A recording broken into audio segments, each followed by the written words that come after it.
Hi, everyone. Can you believe it's week 4 already? We are we are more than halfway finished. I know you all started a new class last night, right? So now you've got 2 nights a week. The good news is the amount of reading and background information, because we front loaded that, the heavy reading, it's getting lighter. Okay, so you're not going to have as much background information. Now it's more application of some of the things you've learned.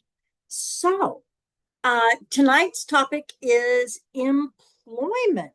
So last week we talked about post-secondary. So there was a recorded slideshow. Make sure that you do look at all of that material. Everybody able to access everything, right? Okay, great, great. I know, Courtney, we had to go back and forth on because one of the PowerPoints was for week 3, but the other one was a continuation of week 2. So on the study guides, I've been trying to make it easy, like just one paper for what you do for the week so that you don't have to go all over. But that one, just like in your teaching, sometimes one lesson doesn't just end in that one class period. It kind of carries over. Okay, any questions before I start? Are you all doing okay with respect to, let me close it down, like your assignments and everything? Yeah. Yeah, I did. Can you hear me? I'm not. I Okay. can. All I right. can hear Okay. you. I'm at a friend's house. It was about vocational rehabilitation, and we may get there. So, but this is my question. At one point, someone said that I should try and get all my students on IEPs, like to get them signed up for VR. Mhm. And we can talk about that when the time comes. That's So, today. That is today. Yeah, that time is today. That's one of the things for our class today because it has to do with employment. So, um, okay, I'm going to go ahead to the big slideshow. So we are talking about employment. VR is vocational rehabilitation. It will be in here. So it will be covered today. It was also on the week 4 study guide of terms that you should know, terms that you should become familiar with, and what you need to know. So any of those study guides kind of goes through like, okay, what do you need to know each week? Because there's so much stuff out there. I mean, you could take a whole major in this. And in fact, years ago when I did my master's degree, I actually did with a specialization in transition. So it was like, it's more than one class. You're lucky you're getting all kinds of stuff. You're getting your licensure. And this is only one class, but it could be multiple classes. Each one of these could be a class in and of themselves. So here's our first slide.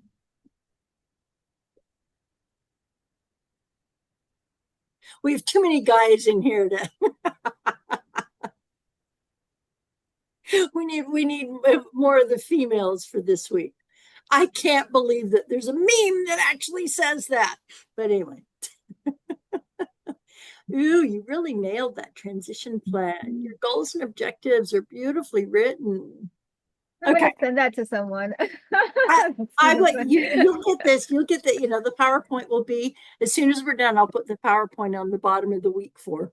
So, one of the things that's important about work is post-secondary education is important, whether it be trade school, community college, or university. Oh, you know what? Did I start recording? I didn't, did I? Did I?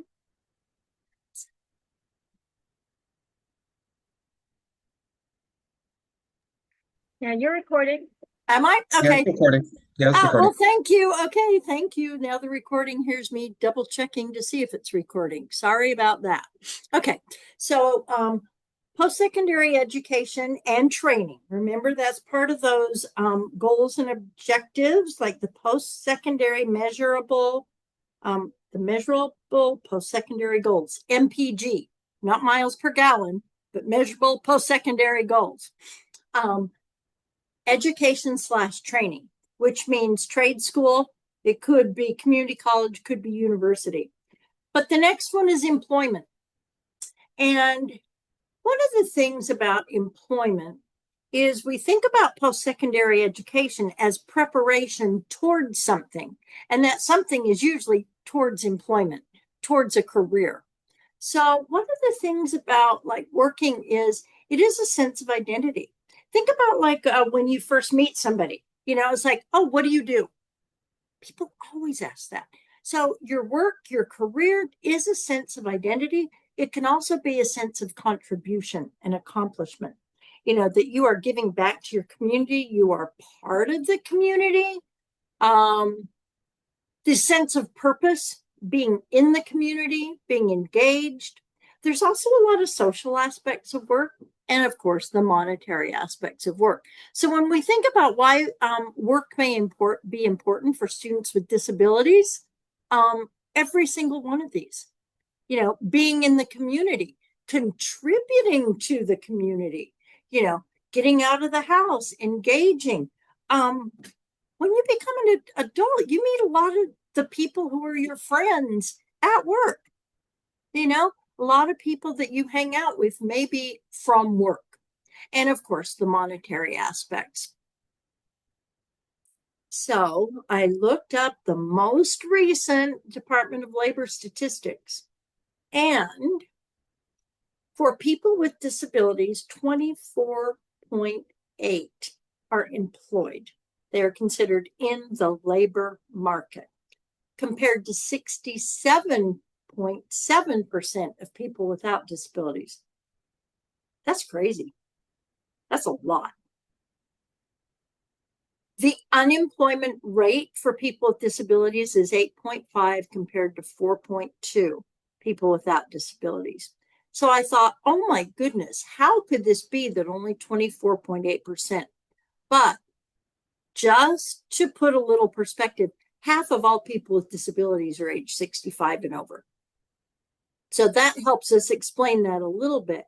However, when I went farther, employment for people with disabilities age 16 to 64 is still only 37%. So it's like, dang, because at first I thought, oh, maybe it's not. And workers with disabilities are twice as likely to work part-time. So I think that's something for us to consider as we look at our students. Some of our students are probably well prepared. Some of our students are probably not. And some of our students are young and in middle school and just need to start figuring all of this out. So in like career development theory, they have these phases. I probably should have put a hyphen in there and not let it just go on. But these phases are really important because they help me understand what can happen at different ages. So the first stage of career development is just awareness of different types of careers that are out there. Then orientation, like what are the requirements of those careers and what does it involve? So the requirements and the skills, what does somebody do? What does a firefighter do? What are the requirements and what do they do on the job? Exploration is actually trying out, going and trying a job. Job tryout's really important. I don't think we do it enough. We might have the follow your dad to work day or follow your mom to work day, but that's not really trying out a job. If somebody can go work at a job, work or volunteer for like a week, they will know whether they like that or not. And then so now you know careers, you know what the requirements are, you've actually tried it out. Now let's prepare you through vocational education and then finally placement with some experience. So when I think about this career awareness, this is elementary school. except for I got to go back one because it went too far. This is elementary school. This is, just learning about the different careers that are out there, developing a sense of why work is important, having a positive attitude about work. If you just listen to, like the sitcoms on TV and people talking about work, you can have a really negative attitude about, oh, work is like horrible. I'm not going to work if I don't have to. All these values out there about work. I really worry about a lot of our young people because I do hear young people say, oh, I don't want to work. I don't want to do this. I don't want to do that. That's too hard. And it's like, those we got to stop those messages. We got to get some positive messages going here because for most people, it isn't optional. You have to work. For most people, there's a few out there that, maybe don't have to and, trust fund or whatever, but that's this many, most people have to work. A lot of my 11th graders, they really want to find jobs. They're really excited about working part-time, and Oh, it good. seems like it's a big deal for them. I love it. Oh, that's cool. I like that.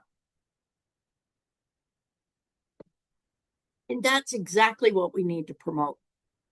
So if they're excited about it, when you've got, Debbie Downer or whoever over here, like, oh, that's not cool. I'm not going to work. I don't have to work. Nip that in the bud because there's going to be somebody over here saying, oh, that's not cool that you have to work. It's like, no, it is cool that you are working. Yeah. So, and then I had this one. This is when you have that dad or mom comes to work, you're learning about different careers, and you're like, oh, God. There was another one of these. Dad comes in and talks about the lawnmower, and I'm like, oh, that would be so embarrassing. It's like, Dad. So the next phase, this is middle school. This is when, so you've heard about these different careers. It's interesting too, because kids only know what they've seen and what they've heard.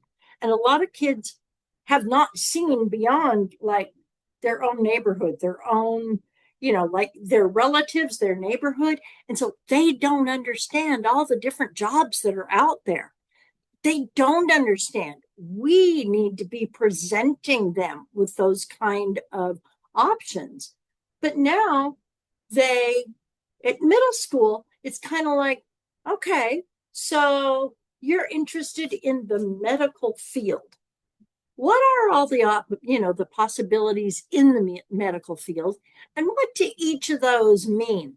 What type of work, what type of education, what do you need for that? Becoming a doctor and becoming like a radiologist that does, like maybe you specialize in, x-rays, whatever, MRIs. That's two different sets of schooling experiences. Radiology is 2 years at a community college. And MD is going to be 7+, and then you have like a 4-year internship after that, or residency, I'm sorry. You have internships, then residency. So see, you can be in the medical field and there's a lot. I had students with intellectual disabilities that were really interested in the medical field. So first job, we ended up having them a job, getting some job placements at a couple of nursing homes doing so the dietitian figures out the food, but someone can deliver that food and someone can clean the rooms, someone can clean the hallways. There's all kinds of jobs that can be done in a hospital and in like a nursing home that are in the medical field that don't take advanced education. Project Search is one program I want you to become familiar with. We have it here in Honolulu right now, and I've heard that it's coming to the Big Island like this year. Anyway, is it coming? They would be high school kids, so I don't know. if it will be in Conowina. I'm not sure.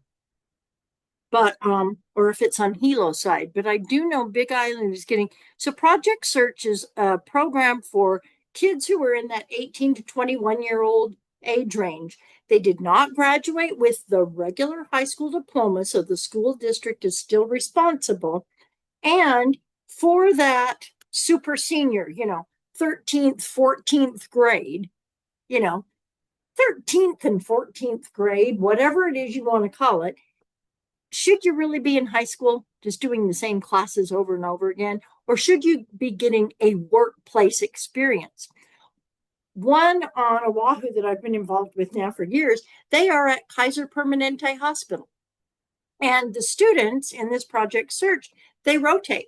So they go from the stock room to like dietary. So they have like, the cafeteria, but also delivering food. They also do sterilization in rooms. So they have different rotations.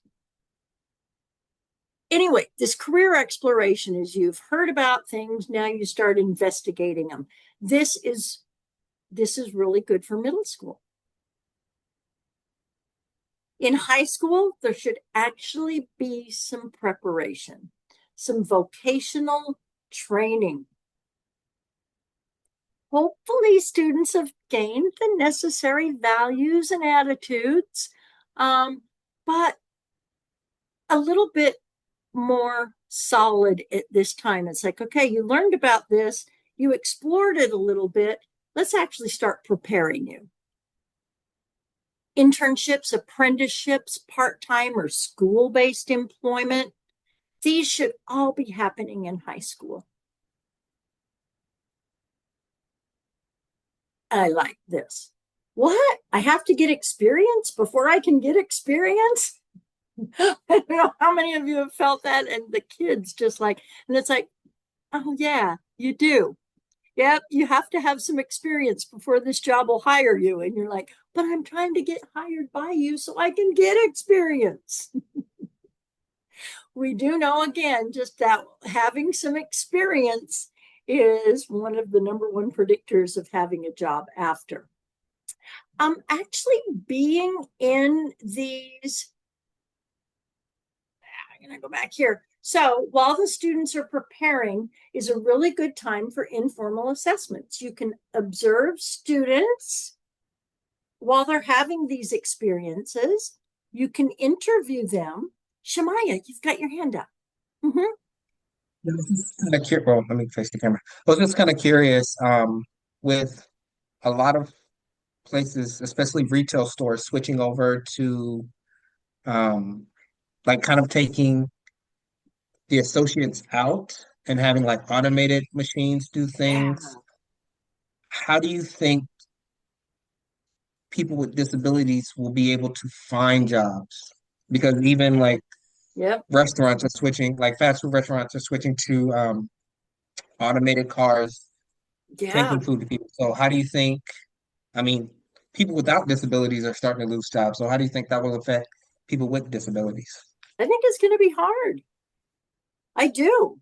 And I think we need to think. So, one of the things is think about the industries, the service industry, just providing services, whether that's retail, food, just that basic service, you know, has been kind of the area. So, whether it's like, hotels, house cleaning, cleaning offices, that kind of realm, or food service, or, that has been, that has traditionally been a niche, you know, um, rightfully, wrongfully, I don't know, but it has been a niche. Another, like landscaping, a lot of those kind of industries, car wash, some of the auto detailing. So, I think it's hard. I'm not quite sure. The other thing that we do know is that hard physical labor people are shying away from, don't want to do it. Some of our students can. So if you're thinking about someone maybe with learning disability, maybe, but a lot of our students can't do that hard physical labor anyway. So these jobs that are going unfilled, the jobs that nobody wants, right? You know, we keep hearing about how restaurants can't even find workers. You know, they can't even hire workers. You know,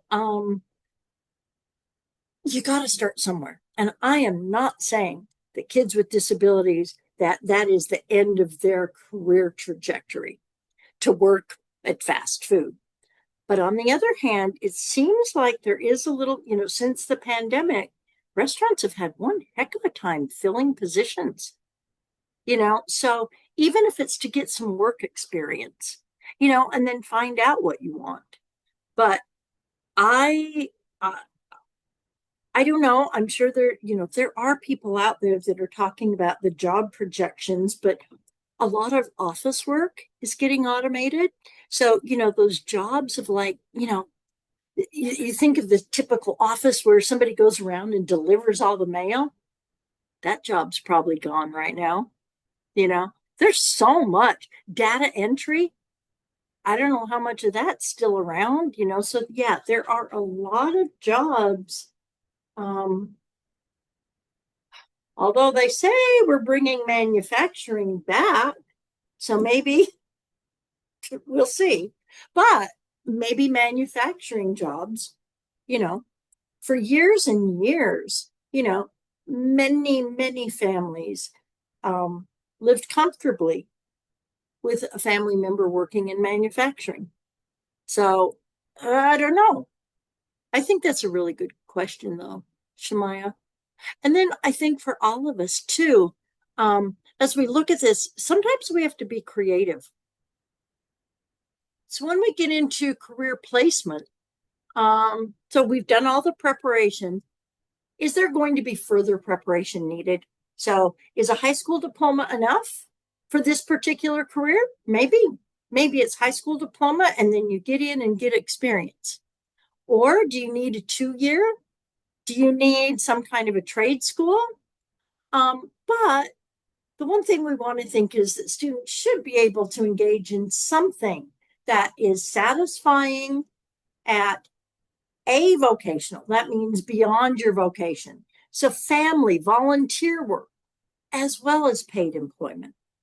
So I think some of those early models of transition focus so much on just getting a job that I think, wow, why is that so important for people with disabilities, but not for people without disabilities? So, you know, you hear all these things about, oh, you know, when you're on your deathbed, will you regret all those hours you spent at work and didn't spend with your family? But yet people with disabilities were supposed to focus just on work. So I think just having recognition for that becoming an adulthood, that work is part of it, but it's not everything. It's super important, but not at the expense of everything else. And also, for some individuals, I think there's also been this mentality that if you don't have a job, then what is your worth? And I think that's really hard. You know, so if we make work like the only thing that you're valued for, if you lose your job, what happens? You know, so we want work to be very important, but we also want it to be of part of a life that has some joy in it. Okay, so there's different kinds of work. There is a continuum of different kinds of work, especially for people with disabilities. So pre-employment skills training. This can happen in school, like in high school. It can also happen maybe the first year or so out of high school. It would be provided by an agency. I'm going to show you the rest of these. This is on a continuum from, this is kind of the most segregated to the most integrated over here. So competitive employment, supported employment, and self-employment. And I'm just going to plug right along here. So sheltered employment is usually like a sheltered workshop. Have you heard that word before? Sheltered workshops? Sheltered workshops, some of you, I know on Oahu, there was Waimano Home. So it was a training school. So we hear about like training school for the developmentally disabled. Okay. Those sometimes sheltered workshop. We do still have a lot of adult day programs around. Employees receive sub minimum wage or a piece rate. Okay. So, Rhonda,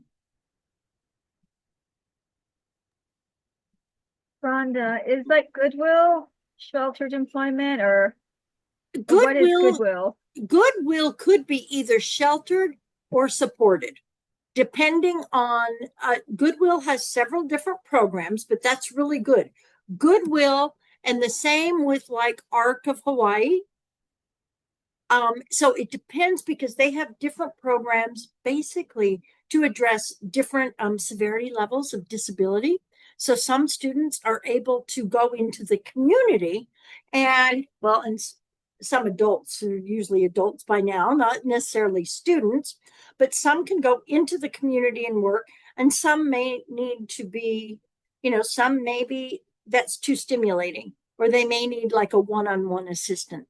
So if somebody needs a one-on-one assistant, they may be in sheltered employment. Lanakila, Goodwill,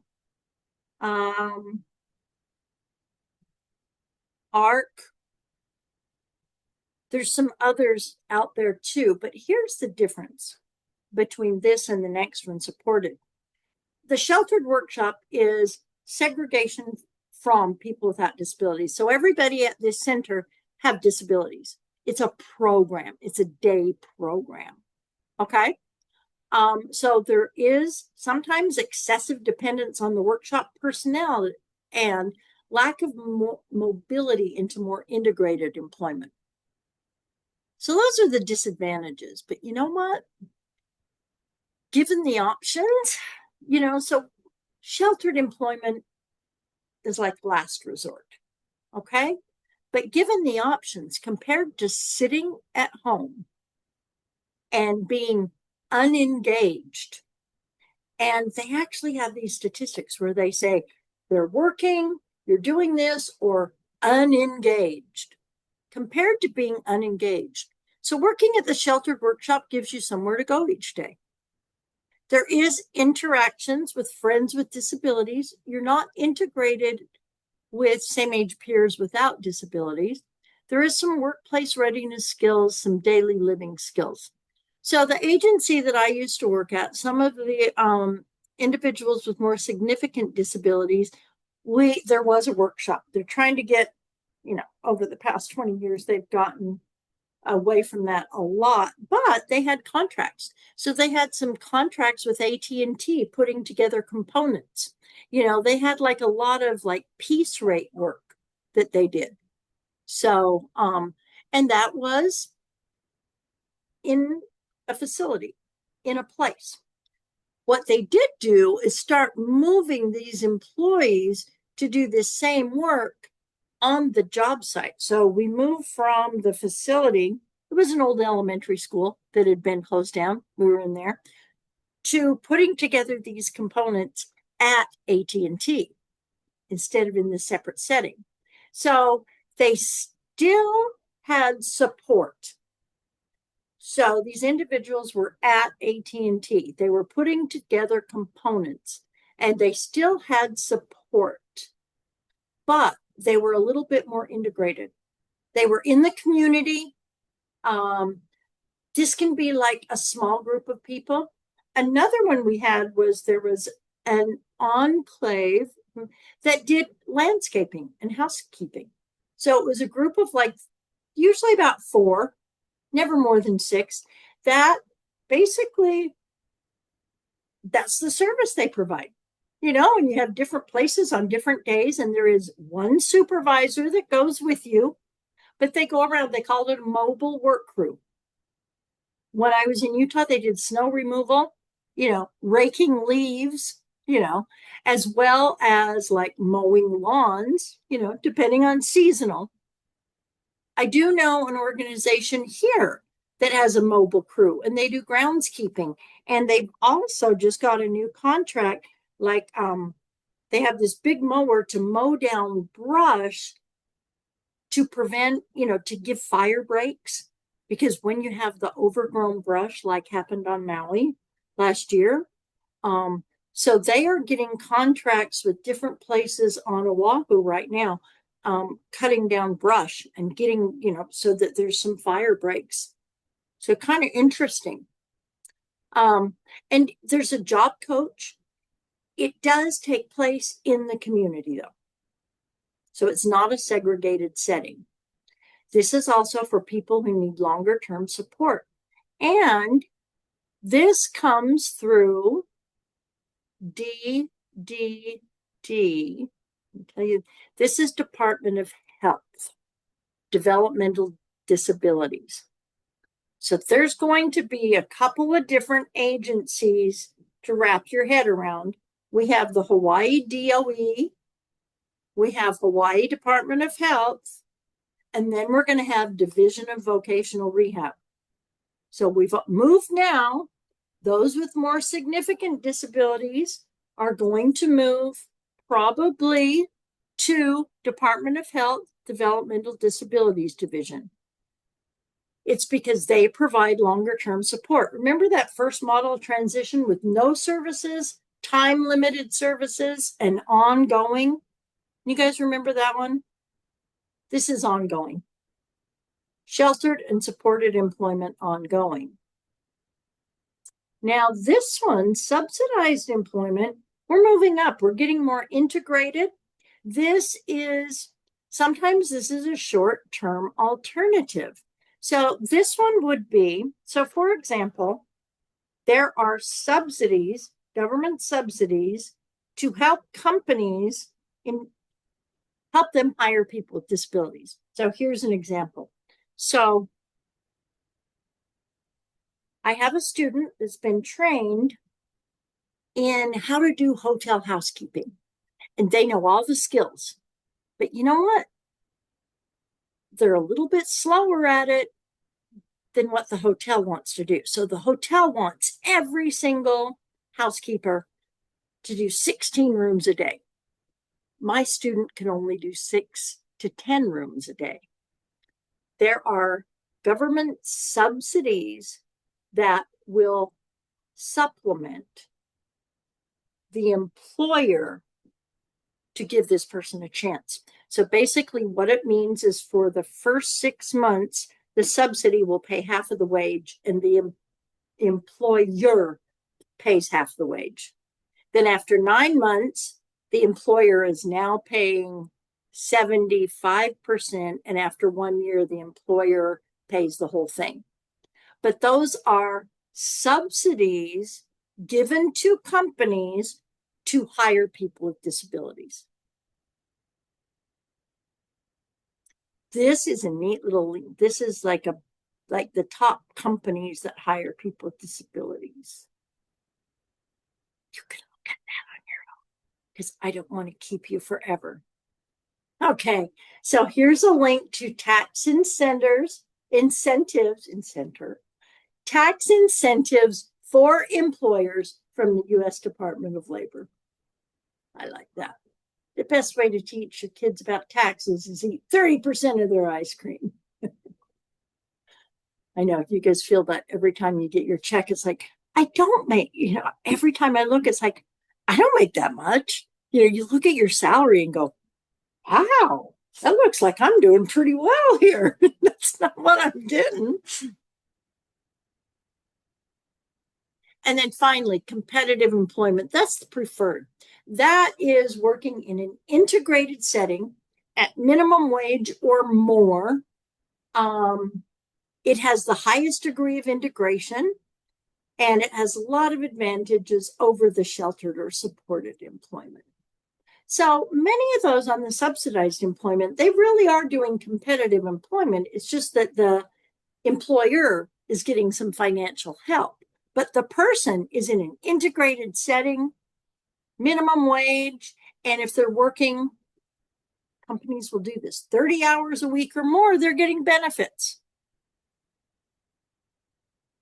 which unfortunately, when I showed you that statistic that people with disabilities often are more than twice as likely to work part-time,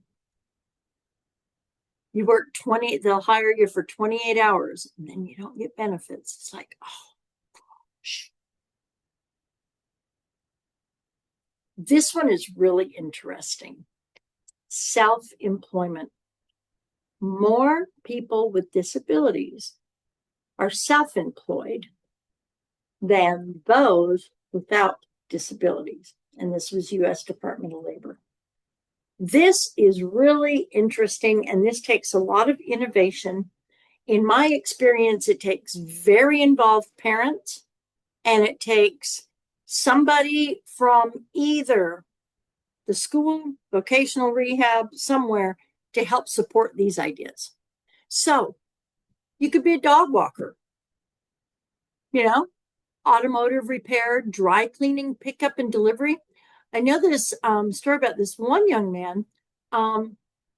He had ended up doing some time in prison, and so he was having a really, really hard time getting a job. Plus, he had a learning disability.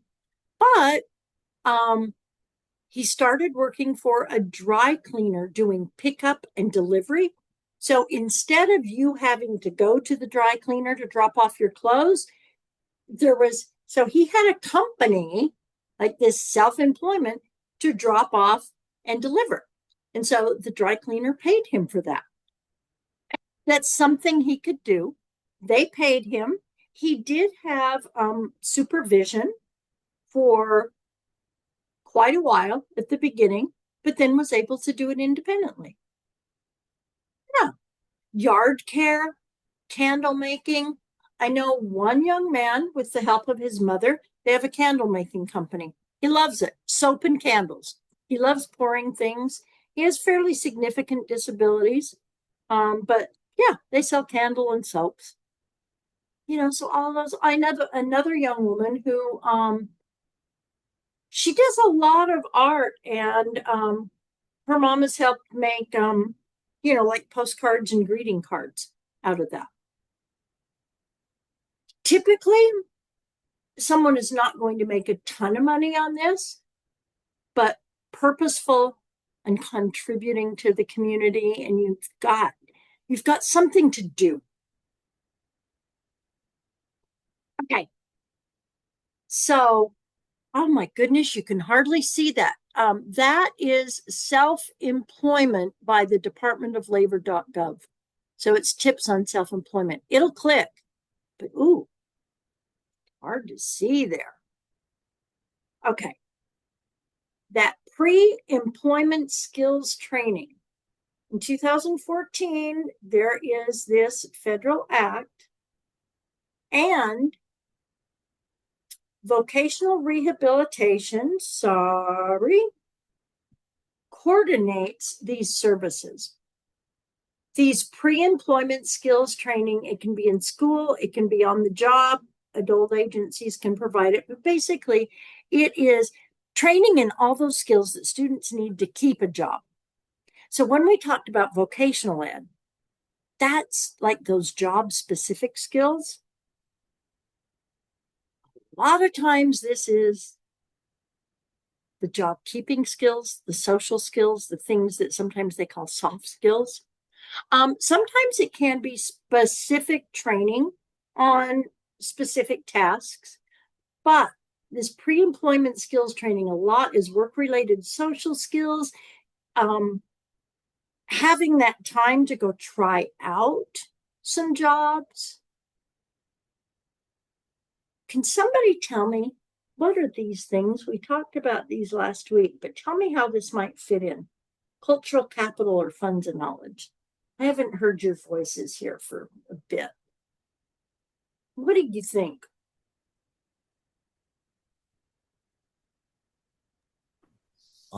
Is cultural capital kind of like the values you learn from your culture that help you in the workplace? Mm-hmm. Yeah, it does. So it's just those, yeah, values, attitudes. You know, another thing, cultural capital is a little bit of who you know.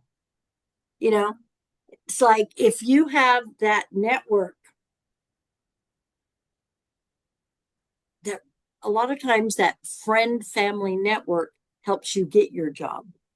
So cultural capital can be the values and things that your culture brings to you, but it also can be culture in terms of your network. So you could call it like that may actually be more social capital and cultural capital. So maybe I should have written social slash cultural capital. Yeah. But a lot of times you will hear this when you talk, when you hear people talk about like sending their kid to private school rather than public, and they'll talk about it's because of the who you know and the connections. So that's some of it. Yeah. But the cultural capital you gain through some of these pre employment skills is just experience. Who remembers anything about funds of knowledge?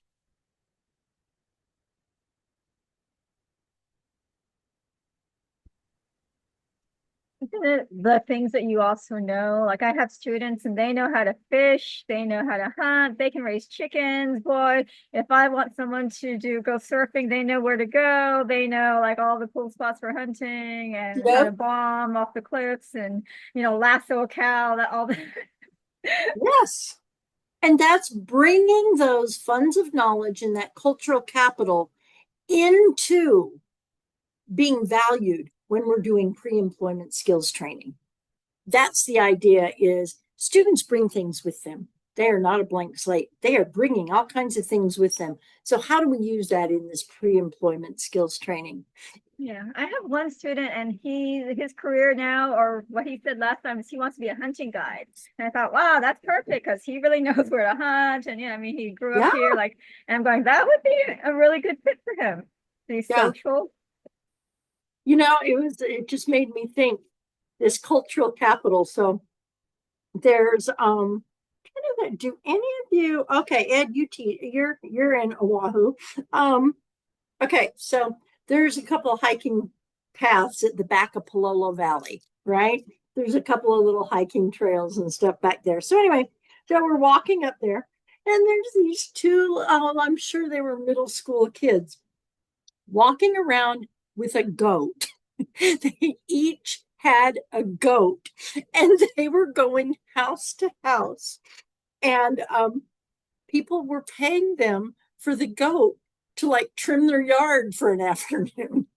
I just thought, oh, those little buggers, I mean, that so entrepreneurial, and so we went up the hike, come back, and there was, this yard had a lot of weeds in that, and the two goats were just going to town, and the kids were hanging out, and I just went, oh, that's so cute. That's self-employment. Okay, I like this. So again, this comes back to having that meeting with the family before the IEP meeting. Yes, we need to have a meeting before the meeting so that we can meet before we meet. Have a meeting with the family. Find out some of these things before the IEP. Okay, vocational rehabilitation. So go back to your image in your head about the different bridges to employment. There was no special services needed, time limited, and ongoing. Department of Health is ongoing. That's for those with the most significant disabilities. Division of Vocational Rehab is that middle bridge, time limited services.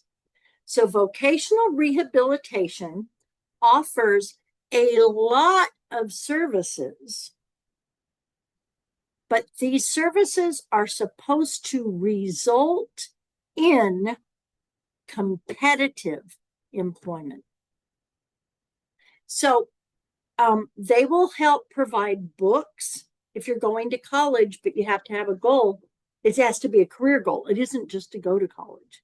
If you are going, like, for example, Voc Rehab probably pays for more community college than they do university because there's a more direct line. So if you are going to become an electrician, there's a more direct link to employment than if you are coming to the university and getting an undergrad in history. And it's also quicker because there is time limited. This is the VR in Hawaii. This is a quick little YouTube. This is a whole slideshow. And I did not want to sit here and go over a lot of it. VR will help with providing the assessments one needs. So maybe someone needs an assessment to receive services at university because their assessment's out of date. VR can help. So to Courtney's question, you should get all your students on VR. Yeah, you should. And if your students have significant disabilities, if you have students in FSC, then you may want to look at the Department of Health route. If your kids are even moderate, if you can see them in the workplace with maybe a job coach or independently, think about like 2 years out. 2 years out, could he do this job independently? You want to go VR because VR is not lifelong. Like I said, they'll books, a bus pass. They even provide some of these pre-employment skills training programs. There is a lot they provide. Now, Division of Vocational Rehab also helps people who have a recent physical disability. So it's not all intellectual. The big thing for VR, vocational rehab, is the likelihood of success in employment. So they actually close cases when somebody has been on the job for a specific period of time. So that's a big thing. Yeah, Shemaya. So you said for those who are recently disabled, correct? Yeah. So does that include the people, let's say, that 65 and up range that may just have recently come into a disability? Probably not if you're over 65. If you're over 65, that's a really good one because if you're 65, you think about, is there a reasonable chance of success in employment? So one of the things, though, and this is perfect, this is when you go to Social Security. Okay. So this whole thing about, I swear I put colors on that, like a darker color. I know I did. I don't know why it's shown up this way. So Social Security, you should sign up all your students, see if they qualify. Most of them will not. We're talking about the students with more significant disabilities. Okay. So, and this is also Social Security. You sign up, when you're 65 on that one too. So the difference is you get Medicare when you're 65. You get Medicaid if you are low income or have a disability. For many people with disabilities, Medicaid is literally, not figuratively, a lifesaver. So many people do not, if you don't get good health care benefits at your job, We all need health care. We all need insurance. One thing can wipe you out, you know, like that could wipe out, you could be owing money forever, you know? Um, so Medicaid is really important. Also, Medicaid pays for those adult day programs that are ongoing. They're called Medicaid waiver programs. So, like the ongoing support, the day programs are Medicaid waiver programs. So, the big thing here, Department of Health, students with more significant disabilities, and Department of Health with this whole Medicaid Social Security. Kids with more mild to moderate, you want to do vocational rehab. And even if they're college bound, still try for voc rehab. Yeah. It may not do everything, but it's going to help with some of it. Yeah. So voc rehab. So every one of your high school students, you should be thinking about one or the other. Voc rehab or Medicaid Social Security. So this Ticket to Work is a program through Social Security. And then this is the Social Security Administration. One other thing, being able to provide these resources, even the list and a phone number to parents. You do that at an IEP just to help parents. Like right now, you're teachers. You're just learning about this. Where are parents going to hear this from? Where are they going to learn this? Having some pamphlets, having some websites that you can show to them is really important as a care coordinator. We're not just preparing the kids for life after high school, we're preparing the parents too. So, found another one. Sorry, there was not there. I just didn't. I have to look harder. See if there's one with actually, and these are like older references too. So Rhonda, I have a student who I got him paperwork to fill out for voc rehab because I thought yeah, maybe and he kind of pushed back a lot. And he said he's telling his mom, "No, I don't want to do that. I'll find a job on my own." And I'm going, okay. He's 16 years old and he's learned the power of saying no. And I'm going, okay, like how do I'm just he's an oppositional teenager, yeah, whatever. yeah. I think you have to be over 16 anyway, but that's fine. Doesn't matter. Uh-huh. The one thing it can do though is they can help support, like, say he needs a computer because whatever career he's training for, he needs to be technologically literate. They may be able to help with something like that. They can help with bus fare or bus pass, I'm sorry, but it's the bus pass you can use to get around in the community. So there may be some things. And if he wants to find a job on his own, that's okay. But maybe he could use some help for some of the things he needs to go to work. Yeah. And the other thing is, while he still has a safety net, let him try. There's dignity there's the dignity of risk, of trying and failing. Do it when you got the safety net. As a 16-year-old, go out and try to find a job. Go out and see what it's like. Because when you're 19, it isn't going to be just on a lark. It's going to be a necessity. So while he's 16, hey, go for it, little dude. you know? Yeah. Okay. Here's just some national websites for you. And ta-da,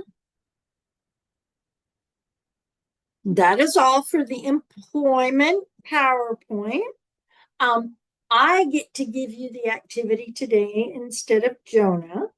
So this is the time where you get to do some things. I'm wondering, we had the two teams, right? I'm going to let you guys take a break here in a minute. But we had Team Jenna and Team Gabriel, right? Um, who's in which? I gotta. Who's Gabriel? I'm in Gabriel. Okay, Courtney, June, and Edward. Okay, great. Beautiful. And then Shemaya and Melanie, you're Jenna. Beautiful. Okay. Why don't we take 5 minute break and then come back? I'm going to put you in two breakout rooms and this one's going to be fun. I have talked a couple of times about like making an all about me PowerPoint or poster or something that students can present at their IEP. We're going to do it today. We're going to make one. Yeah. Okay. So let's take 5 minutes. My clock says 5:30. Let's take 5:35. We'll come back and yeah, we'll have you go to it. Okay. See you in just a couple of minutes.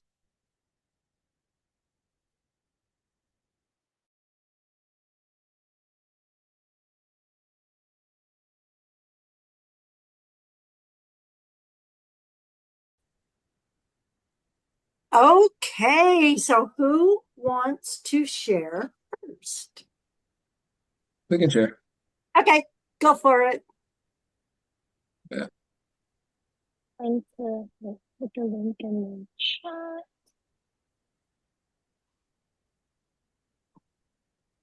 Okay, so that's our slideshow. We have Jenna. She is a senior. Do you want me to just like go over each of our slides? Hang Or on, just you know what? We'll share them so everybody can see it. How's that? okay? I mean, we can like you can talk. I'll just share it from up here, okay? I've been logged in the whole time. Why do we need a passcode now? You go ahead and start talking. Everybody's So got the link, so Jenna is a high school senior. She is who she is. She's a daughter. She loves all things Disney. Has watched all the Disney movies, and she is a lover of animals.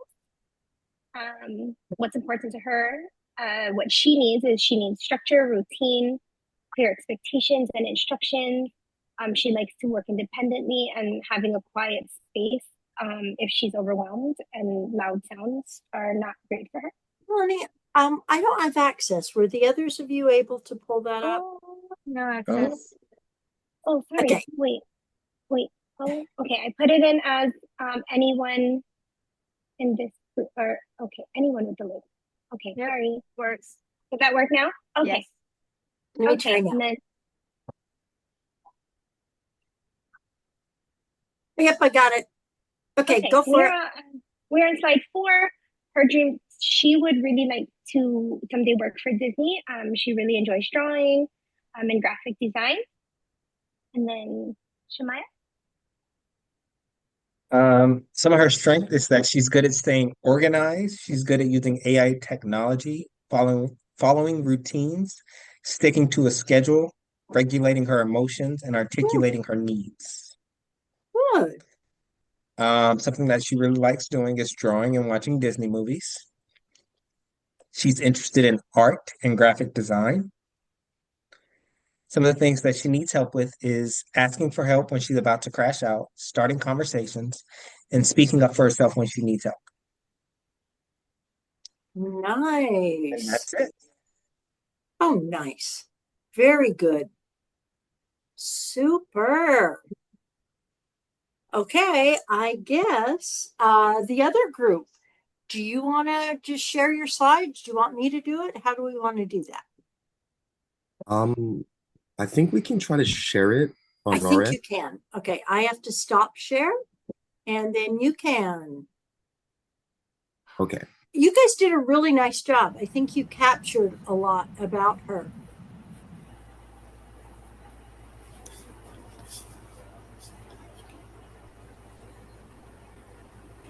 All right. Giving this a minute. Nice. Okay. Can everyone see? Yes. All right. So this is introducing Gabriel. So Gabriel is a senior at Roosevelt High School. And he likes drawing, building things, and helping people. Um, this is a photo of Gabriel. So what's important to him is he wants to have a chance to explore things in his own way. He wants to have multiple options to choose from, and he wants clear expectations.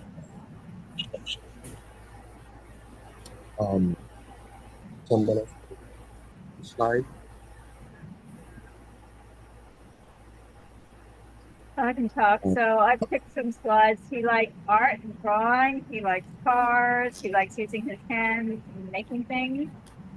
Could you go to the next slide? Strengths. Gabriel's friendly. He's a hard worker. He's creative. And Gabriel, I really like doing dancing, talking to friends, writing short stories, journaling, volunteering, and helping people, drawing, and using my hands. I'm interested in seeing how things work, helping people, having friends, doing food service maybe after high school, being a custodian, using my hands, also art and music. And then Timothy, you could do the next set. For the last slide, Gabriel needs help with reading when it has difficult words and organizing his schoolwork. He needs help getting a part-time job, and he needs help with big deadlines.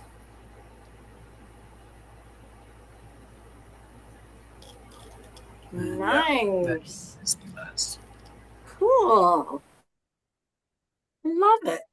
So you could see how the person could use that at their, I put the links in there. Did you see the ones I ended up putting links? I don't know if they went to you in the broadcast or not. Doesn't look like it, or you would have known that. Okay, I'm just gonna real quick. I just put a link like in like the broadcast, like where it says how many minutes to go. I guess it didn't go. I'll just do this really quick. So this was one just a quick one. So my name's Malia. I am, and see, here's like another term. I am blank. I am in the blank grade at blank. Something about family. My dream is to. I am good at blank. I'm also good at. I put the link to this one on this week 4 study guide. Okay. Oh, no. I am sorry. No, I put it on the bottom of this one, your self-determination thing. I put it right here.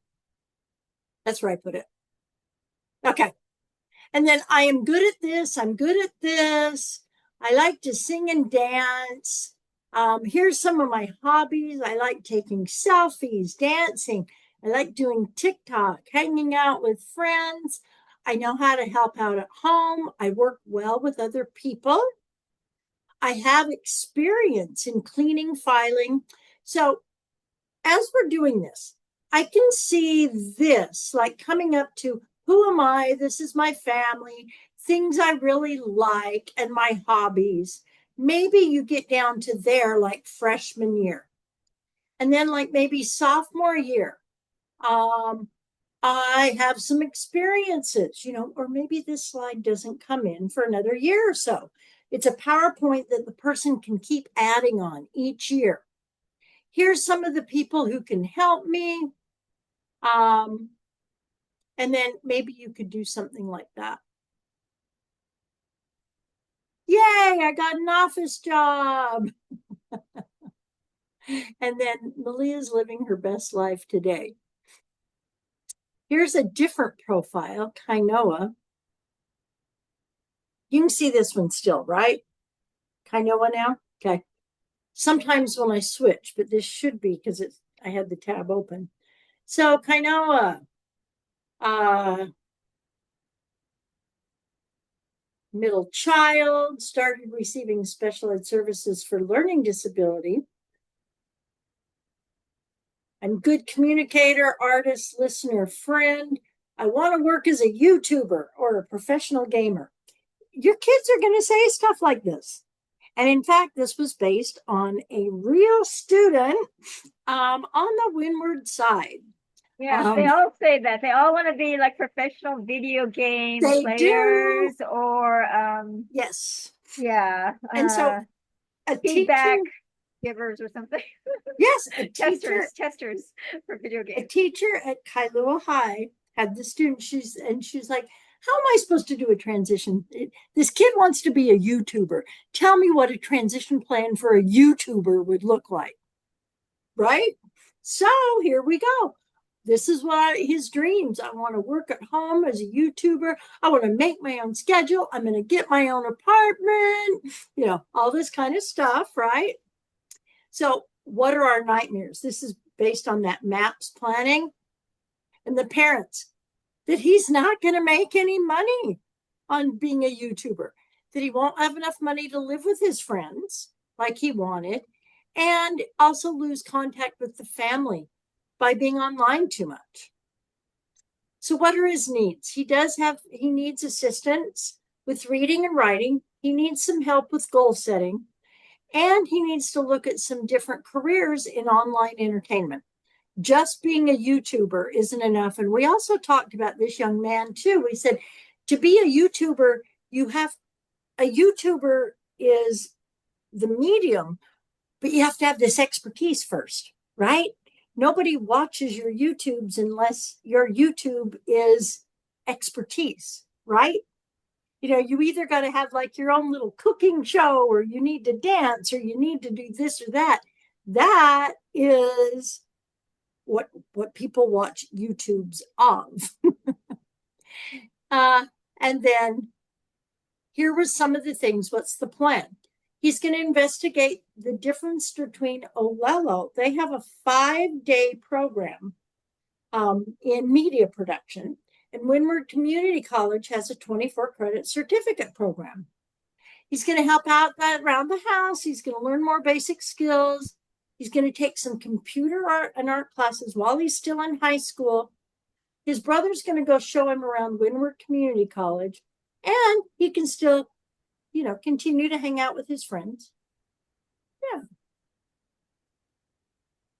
So as you can see, you can build on these over time. But I don't know if I told the first one I came up with this, there was a young man who was nonverbal living on Molokai. And his teacher was in our program and said, how am I supposed to have him participate in his IEP? So at that time, he gave him a disposable camera. So this was several years ago. Now they would have done it with a phone. And they went around and he said, let's take pictures of everything that's important to you. So this young man, nonverbal, he had autism. They went and took pictures, and they went out into the community, and he took a picture of this one field, and he said, that's where my mom, and he communicated that his grandpa had worked there. And then he did something from the house, and he did something here. And so they introduced him, his name was Daniel, at the IEP with pictures of things that were important to him. And so they just started out. Daniel and I went around the community. These are things that are important to him. He's proud of his family and the heritage. He's really, he really likes, there are some things he really liked. I think he really liked tide pools. He was like really into tide pools. There were various things, but it brought him. And a lot of times with kids with more significant disabilities, nobody's thinking about what are their interests, what are their strengths, it's just like, oh, he can't communicate. Oh, we can't, that deficit point of view. And it was just really neat. Hey, everybody. Yahoo. This is the first time we've actually been done on time. So your activity opens up tonight. I think it's usually open by the time we finish class, isn't it? Yeah. So that one, and then next week you're going to do your community resource map. And the last week we'll just kind of close up. Okay. We are going to do on the last week, we're going to do this. I shared it with you, but we're actually going to do it. The quality indicators of transition programs, we're just going to look over that. We'll do it probably in pairs, or if there's 3, we'll either do it in pairs or 3 and just look over, oh, what does your school have? So those of you in middle school, we'll pair you with somebody in high school and just talk about what your schools have and don't have, or what you think it could look like. But it'll just be an activity. And we'll close it up. 2 more weeks. That's it.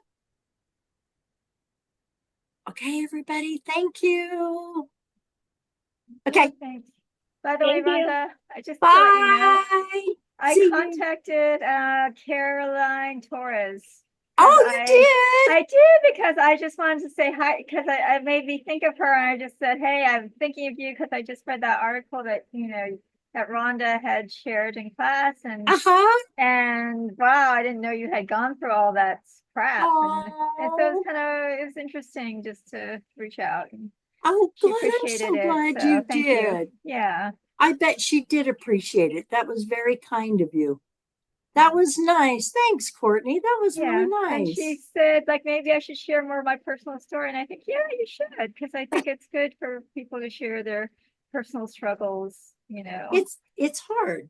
Yeah. And then you told her everybody every other person in the class loved it too. I didn't mention that. I didn't either. And I won't. No. Yeah, okay. No. All right. No, I loved it, but you saw my notes back to you on all that stuff. Yeah. Yeah. So thank you. Okay. Yes. All right. Okay. Take care. Okay. See you later. Okay, bye. Bye.